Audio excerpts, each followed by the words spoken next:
வணக்கம் நேயர்களே, ஸ்ரீ குபேரன் டிவி நேருக்கு லக்ஷ்மி நாராயண அன்பு வணக்கங்களை. இப்போ நம்ம பார்க்க போகிறது வார ராசி பலன் 9ஆம் தேதியிலேருந்து 15ஆம் தேதி வரை எப்படி இருக்க போகுது நான் பார்க்க போகிறோம். ஸோ எப்போதும் சொல்கிறது தாங்க, லக்னத்துக்கு பாருங்கள், ராசிக்கு பார்க்குற லக்னத்துக்கு பார்க்க ரொம்ப பர்ஃபெக்டாக இருக்கும்.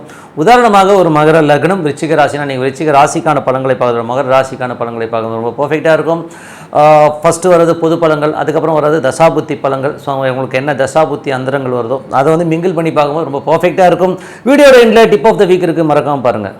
கடகராசி. ஸோ கடகராசிக்கு வந்து பார்த்திங்கன்னா உங்களுக்கு ராசி அதிபதி சந்திரன் வந்து பார்த்திங்கன்னா நிறைய பிரயாணங்கள் மேற்கொள்வதற்கான வாய்ப்புலாம் நல்லாயிருக்கு. ஸோ அது ரொம்ப நல்லாயிருக்கும். நல்ல லாபங்கள், நல்ல தொழில் ரீதியான விஷயங்கள், ரொம்ப சிறப்பான பலன்களை கண்டிப்பாக கொடுத்துருங்க. அதுக்கப்புறம் பார்க்கும்போது உங்களுக்கு வந்து கடகராசிக்கு வந்து உங்களது 2ஆம் அதிபதியான சூரியன். ஸோ 2ஆம் அதிபதியான சூரியன் வந்து பார்த்திங்கன்னா உங்களுக்கு வந்து 5ல் இருக்கார். ஸோ 5ல் இருக்கும்போது என்ன மாதிரி விஷயங்களை பண்ணுவோம் வரும்போது நான் ஒன்றும் இல்லைங்க. ஸோ 2, 5 கொஞ்சம் புனித யாத்திரைகள், ஏதாச்சும் கோயிலுக்கு போகலாம், அங்கே போகணுங்கிற ஒரு எண்ணங்களை நிறைய ஏற்படுத்தும். ஸோ அது ஒரு நல்ல விஷயந்தான். ஸோ அதுக்கப்புறம் வந்து அதுக்கான பிரயாணங்கள் சில பேர் பண்ணுவீங்க. ஸோ எல்லாமே வந்து சிறப்பாக நடைபெறுவதற்கான இதெல்லாம் ரொம்ப நல்லாயிருக்கு.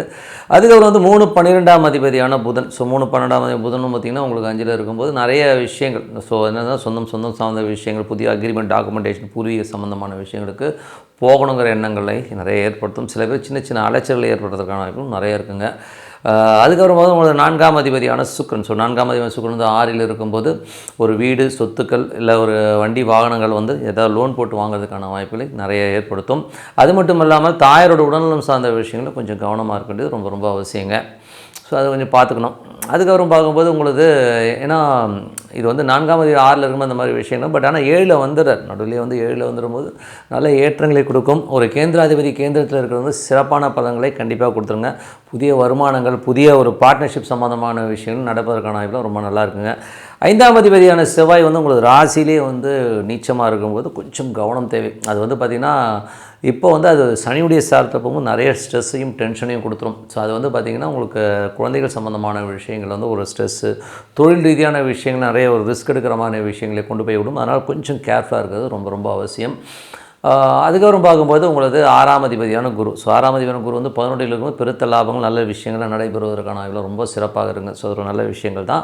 அதுக்கப்புறம் வந்து உங்களுக்கு 7ஆம் அதிபதியான சனி வந்து 8ல் இருக்கும்போது ரொம்ப கவனம் தேவை. ஸோ கொஞ்சம் வந்து கணவன் மனைவிகளோட சின்ன சின்ன விஷயங்கள், ஒரு ஸ்ட்ரெஸ்ஸோ டென்ஷன்ஸோ வருவதற்கான வாய்ப்புலாம் இருக்குது. ஸோ பட் இருந்தாலும் அதெல்லாம் கடந்து போயிடும். ஸோ அதெல்லாம் வந்து பெரிய ப்ராப்ளம் இல்லை. ஸோ 8ல் உள்ள சனி வந்து பார்த்திங்கன்னா 9ல் உள்ள ராகுடைய ஒரு நட்சத்திர பரிவர்த்தனையில் இருக்கும்போது அப்பாவுக்கும் மகளும் ஒரு மனஸ்தாபம், சின்ன சின்ன மனஸ்தாபம் ஏற்படுவதற்கான வாய்ப்பு, வெளிநாட்டில் இருக்கவங்க வந்து உள்ளுக்குள்ளே ஒரு புலம்பல், இந்த மாதிரி விஷயங்களை கண்டிப்பாக ஏற்படுத்துங்க. அதுக்கப்புறம் பார்க்கும்போது உங்களுக்கு 9ஆம் இடத்துல இருக்கிற ராகு வந்து பார்த்திங்கன்னா ஒரு சனியுடைய சாரத்தில் இருக்கும்போது எமோஷன்ஸ் ஜாஸ்தி இருக்கும். அப்பாவுக்கும் உங்களுக்கும் ஒரு எமோஷன்ஸ் க்ரியேட் ஆகிறதுக்கான ரொம்ப கவனமாக இருக்கணும். வெளிநாட்டில் இருக்கவங்களுக்கு என்னடா அது இங்கே இருக்கவே அப்படின்ற ஒரு சின்ன சின்ன மன உளைச்சல் ஏற்படுத்தும். மற்றபடி வரணும் பெரிய ப்ராப்ளம் இல்லை. அதுக்கப்புறம் பார்க்கும்போது 10ஆம் அதிபதியான செவ்வாய் வந்து உங்களுக்கு ராசியிலே இருக்கும்போது தொழில் ரீதியான விஷயம் ரொம்ப கவனம் தேவை. சின்ன சின்ன அவமானங்கள் ஏற்படுவதற்கான வாய்ப்புகள் இருக்கணும். ரொம்ப கவனமாக இருக்க வேண்டிய ஒரு காலகட்டங்கள். அதுக்கப்புறம் வந்து 11ஆம் அதிபதியான சுக்கிரன். ஸோ 11ஆம் அதிபதியான சுக்கிரன் வந்து பார்த்திங்கன்னா உங்களுக்கு வந்து 7ல் இருக்கும்போது நல்ல லாபம், நல்ல ஏற்றங்கள், சுப நிகழ்ச்சிகள் நடத்துவதற்கான வாய்ப்புகள் ரொம்ப சிறப்பாக இருக்குங்க. ஸோ இதுவரை பார்த்தது வந்து பொது பலன்கள். ஸோ இதுமாரி பார்க்கும்போது தசாபதி பலன்கள் எப்படி இருக்குன்னு பார்ப்போம். கடக லக்னமாகிறது சூரிய தசாபதி வந்து சூரியன் வந்து பார்த்திங்கன்னா உங்களுக்கு வந்து சூரியன் வந்து 5ல் இருக்கார். ஸோ 5ல் இருக்கும்போது 2, 5, 9 புனித யாத்திரைகள் போகிறதுக்கான வாய்ப்புலாம் நல்லா இருக்குங்க. ஸோ நல்ல ஒரு பூர்வீகம் சம்மந்தமான விஷயங்களுக்கு போயிட்டு வர்றது, குழந்தைகளோட கல்வி சம்மந்தமான விஷயங்கள் சிறப்பாக இருப்பதற்கான வாய்ப்பு ரொம்ப நல்லா இருக்குது. அதுக்கப்புறம் பார்க்கும்போது உங்களது 3ஆம் அதிபதி மற்றும் 12ஆம் அதிபதி புதன் வந்து உங்களுக்கு 5ல் இருக்கும்போது நிறைய பிரயாணங்கள், ஆன்மீக சுற்றுலா போகிறதுக்கான வாய்ப்புலாம் நிறைய ஏற்படுத்தும். ஸோ குழந்தைகள் விஷயத்துக்காக கொஞ்சம் சின்ன சின்ன அலைச்சல் ஏற்படுத்துவதற்கான வாய்ப்பும் நிறைய இருக்குங்க. 6ஆம் அதிபதியான குரு வந்து 11ல் இருக்கும்போது வேலையில் நல்ல ஏற்றங்கள், நல்ல லாபங்களும், ஒரு வளர்ச்சி கிடைப்பதற்கான வாய்ப்புலாம் ரொம்ப நல்லாயிருக்கு. 7ஆம் அதிபதியான சனி வந்து பார்த்திங்கன்னா உங்களுக்கு வந்து கடக லக்னமாக இருந்து சந்திர தசாபுத்தி அந்த நடக்கும். சந்திரன் வந்து பார்த்திங்கன்னா உங்களுக்கு வந்து 9ல் இருக்கும்போது நிறைய பிரயாணங்கள் மேற்கொள்வதற்கான வாய்ப்புகளை நிறைய கொடுத்துருங்க. ஸோ பிரயாணம் போதே உங்களுக்கு வந்து கொஞ்சம் வெளிநாடு பிரயாணங்களை கண்டிப்பாக இருக்குது. நல்ல லாபங்களை கொடுக்கறதுக்கான வாய்ப்பும் நல்லாயிருக்கு. கடக லக்னமாக இருந்து செவ்வாய் தசாபுத்தி, செவ்வாய் வந்து பார்த்திங்கன்னா உங்களுக்கு ராசியிலே இருக்கும்போது என்ன மாதிரி விஷயங்களை பண்ணும்போது கொஞ்சம் அவமானங்கள், குழந்தைகளை நினச்சி கொஞ்சம் அவமானப்படுறதோ, ஐயோ குழந்தைங்க இந்த மாதிரி நடந்துச்சுங்கிற மாதிரி மன காயங்களை ஏற்படுத்துறதுக்கான வாய்ப்பு, தொழில் ரீதியான விஷயங்கள் ரொம்ப கவனம் தேவை.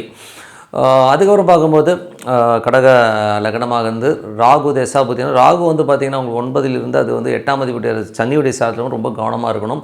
ஏன்னா வந்து கடகத்துக்கு வந்து ராகு 9ல் இருந்தாலும் அது வந்து வெளிநாடு சார்ந்த விஷயங்கள் ஒரு மன காயங்களும் மன பயத்தையும் ஏற்படுத்தும். அதே மாதிரி தந்தை சார்ந்த உறவுகளில் வந்து ஒரு மன உளைச்சலை ஏற்படுத்துறதுக்கான ரொம்ப கவனமாக இருக்கணும் ஒரு காலகட்டங்கள்.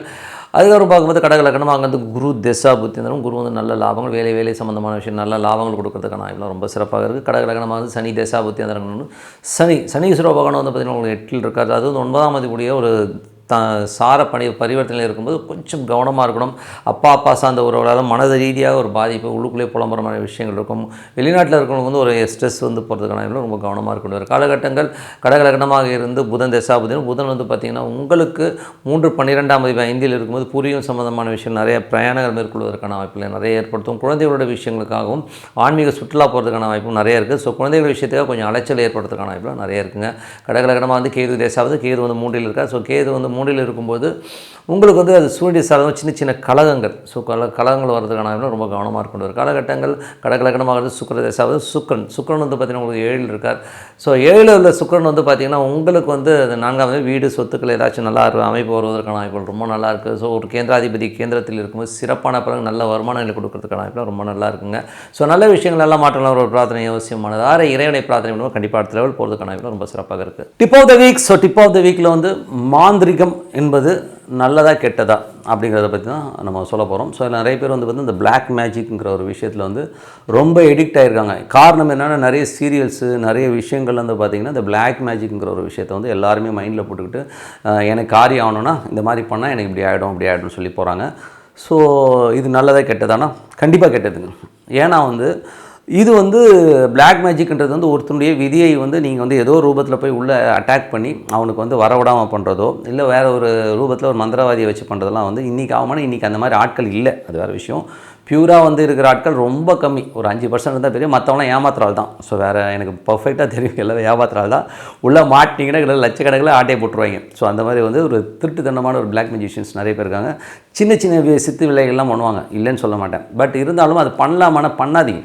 ஏன்னா வந்து உங்கள் விதிக்கப்பட்ட விதியை நீங்கள் அனுபவிச்சு தீரணுங்கிற ஒரு கர்மாவே நீங்கள் அனுபவிச்சு தான் ஆகணுமே ஒழிய சரி அந்த டைமில் போய்ட்டு நான் வந்து இது பண்ண மாட்டேன் அது பண்ண மாட்டேன்னு சொன்னிங்கன்னா அது மாட்டிக்கும். ஸோ அது ஒரு விஷயம். பிளாக் மேஜிஷியன் பண்ணிங்கன்னா நாளைக்கு உங்கள் வம்சா வழியில் வந்து அது வந்து ஒரு கர்மாவாக வந்து இணைஞ்சிரும்.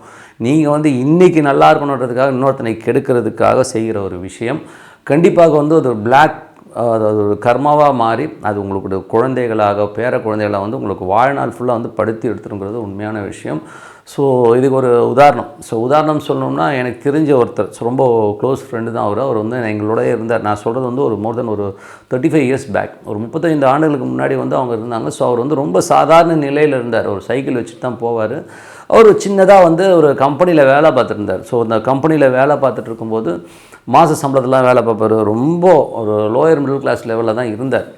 ஸோ அப்படி இருக்கும்போது இவர் என்ன பண்ணார்னா கொஞ்சமாக ஒரு சின்னதாக வந்து ஒரு கம்பெனி ஆரம்பித்தார். அங்கே வேலை பார்த்துக்கிட்டே இங்கே வந்து ஒரு கம்பெனி ஆரம்பித்து அதுக்கப்புறம் அங்கே இருக்க ஆர்டர்ஸ் எல்லாம் கொஞ்சமாக டைவெர்ட் பண்ணி அதை டெவலப் பண்ணார். ஸோ இதுக்கு நடுவில் இருந்து என்ன பண்ணுவார்னா இவர் வந்து ஒரு சில ஆட்களை கூப்பிட்டு வந்து இந்த எந்திரம் பண்ணி நிறைய மந்திரங்கள் உச்சாடனங்கள் இதெல்லாம் வேலையும் பார்ப்பாருங்க. ஸோ இது வேலையெல்லாம் பார்த்து பார்த்தீங்கன்னா ஒரு ஆஃபீஸ்க்கு போனீங்கன்னா நிறைய தகடுகளாக இருக்கும். நிறைய தகடுகள் இந்த மாதிரி விஷயங்கள் எல்லாம் வந்து அவர் பண்ணிகிட்டு இருந்தார்.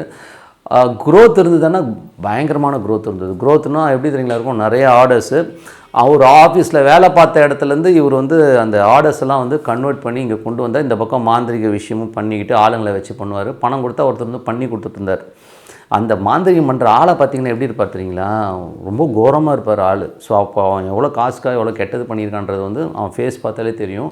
அந்த ஆளுக்கு பார்த்திங்கன்னா மண்டேயில் வந்து ஒரு கொண்ட மாதிரி ஒரு இதே வந்துருக்கும். சதையை வந்து ஒரு மாதிரி வெளியில் வந்த மாதிரிலாம் இருக்கும். ஸோ கொஞ்சம் ஒரு மோசமான ஒரு சயின்ஸ் இது அக்கல்ட் சயின்ஸ்னு சொல்லுவோம். ஸோ பிளாக் மேஜிஷியன்ஸில் வந்து பார்த்திங்கன்னா இந்த மாதிரி பண்ணும்போது அந்த ஆள் வந்து அந்த மாதிரி பண்ணிக்கிட்டே இருந்தார். இவருக்கு வந்து நல்ல வளர்ச்சினா எப்படி சொல்கிறேன்னா ஒரு சாதாரண கம்பெனியாக தொடங்குறது. அதுக்கப்புறம் அந்த வேலையெல்லாம் விட்டுட்டார். அவர் கீழே வந்து ஒரு 10 பேர் வேலை செய்கிறாங்க. 10-15 பேர் அந்த கம்பெனியில் வேலை பார்க்குறாங்க. அதுக்கப்புறம் கார் வாங்குறாரு. அதுக்கப்புறம் ஃபாரின் கண்ட்ரியோட டைப் போடுற அளவுக்கு வந்து இவருடைய வளர்ச்சி இருந்தது. பட் என்ன ஆச்சுன்னா சடனாங்க ஒன் ஃபைன் டே திடீர்னு ஒரு ஆக்சிடென்ட் நடந்தது. ஒரு சின்னதாக வந்து ஒரு சின்ன ஆக்சிடெண்ட்டில் உடனே உயிர் போச்சு. அந்த ஆக்சிடெண்ட்டில் இறக்கணும்னு அவசியமே கிடையாது. திடீர்னு இறந்துட்டார். டோட்டல் எல்லாமே ஷட் டவுன் ஆச்சு. அது மட்டும் இல்லாமல் அவருக்கு பெரிய கர்மா என்ன வந்ததுன்னா இவருடைய வளர்ச்சி வந்து என்றைக்கு வந்து அந்த கம்பெனிலேருந்து ஆர்டர்ஸ்லாம் கன்வெர்ட் பண்ணி இது பண்ணாரோ அப்போ வந்து முதல் குழந்தை அவருக்கு ஏற்கனவே இருந்து 2வது குழந்தைய வந்து அதை பிறக்கும்போது அது மூளை வளர்ச்சி கூண்டிய ஒரு குழந்தையாக பிறந்துச்சு. அதனால் அதுக்காக எவ்வளோ செலவு பண்ணார். அவருக்கு வேதனைன்னா அந்த குழந்தையால் ரொம்ப வேதனை இருந்தது. ஸோ அவ்வளோ கஷ்டப்பட்டாங்க. ஸோ ஏன் சொல்கிறேன்னா அந்த பிளாக் மேஜிஷியனுங்கிறது வந்து உங்கள் வம்சாவழியை பாதிக்கும் அப்படிங்கிறதுக்கான உதாரணம் இது. ஸோ அவ்வளோ கஷ்டங்களை வந்து அந்த பிளாக் மேஜிஷியன் கொடுத்துரும். ஸோ அதனால் தயவுசெய்து யாராச்சும் வந்து இன்றைக்கி நான் நல்லா இருக்கணும், இன்றைக்கி பணம் வரணும், எனக்கு வந்து இவன் அழியணும், இவன் கெட்டு போகணும், இந்த மாதிரிலாம் வந்து தவறான ஒரு நெகட்டிவிட்டியாக ஒரு சில விஷயம் செய்ய போனீங்கன்னா உங்களது மகன்கள் பேர குழந்தைகள் கண்டிப்பாக பாதிக்கப்படும். அதனால் வந்து தயவுசெய்து அந்த விஷயங்களே போகாதீங்க. அது விஷயத்துக்கு பக்கமே போகாமல் இருக்கிறது ரொம்ப நல்லது. ஏன்னா நான் கண்ணுக்கு எதிர அவங்க எவ்வளோ பெயின் தெரியுங்களா. அவங்க காசு இல்லாத போதே அவ்வளோ சந்தோஷமாக இருந்தாங்க. நான் எனக்கு நல்லா தெரியும். காசு இல்லாத போதே அந்த அழகாக சைக்கிளில் போவாங்க. அதுக்கப்புறம் ஒரு ஸ்கூட்டரில் வச்சுருந்தாரு. ஸ்கூட்டரில் அவ்வளோ சந்தோஷமாக போயிட்டு இருந்த ஃபேமிலி. அதுக்கப்புறம் அந்த குழந்தை பிறந்ததுக்கப்புறம் அவங்க டோட்டலாக அவங்க சந்தோஷம் எல்லாமே போயிடுச்சு. பணம் இருந்தது, பட் சந்தோஷம் டோட்டலாக போயிடுச்சு. அவங்க ரொம்ப ஒரு என்ன சொல்கிறது, ரொம்ப ஒரு கஷ்டத்தோடய தான் இருந்தாங்க. ஸோ அதுக்கப்புறம் ஒன் ஃபைன் டே வந்து அவரும் திடீர்னு ஒரு ஆக்சிடெண்ட்டில் இறந்ததுக்கப்புறம் அந்த ஃபேமிலி வந்து டோட்டலாக வந்து டெமாலிஷ் ஆனதை பார்க்க முடியுது. அதுக்கப்புறம் டோட்டலாக அந்த கம்பெனி எல்லாமே மூடுற மாதிரி சூழ்நிலையை ஏற்படுத்திச்சு.